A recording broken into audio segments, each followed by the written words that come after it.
Okey, kasih kita siap kita bacuh apa semua ni. Okey, nampak tu. Ya hijau dah pandai ni, ya hijau original dia ni, ya hijau tak tua sangat. Kalau kita berwarna, dia terlampau hijau sangat. Ya campur dengan warna tak sedap lah kasih kita kan. So kita baru dah pandai lebih. Dah pandai lebih mana kita baru 25 lah. Warna kita baru sudut kecil dah. Ni kukusan kita sudah panas ke. Mana kita buat cuba dah. Aduh. Cái comel ke cuba kita. Kalau nak suruh nampak lagi kemas, kita kena bubuh penuh lah. Jangan bubuh sikit.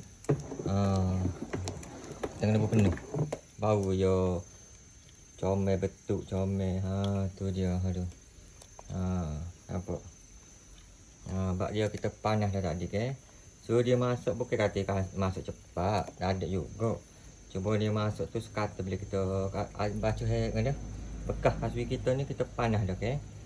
So kita panas tu mana dia masuk dengan sekata. Macam dia dibubuh penuh lah. Sebab kita nak jual ke. Kita nak jual kita bubuh penuh lah. Baru betul kita comel apa hijau comel ke. Okey. So kita nak kukus. Okey, terima kasih.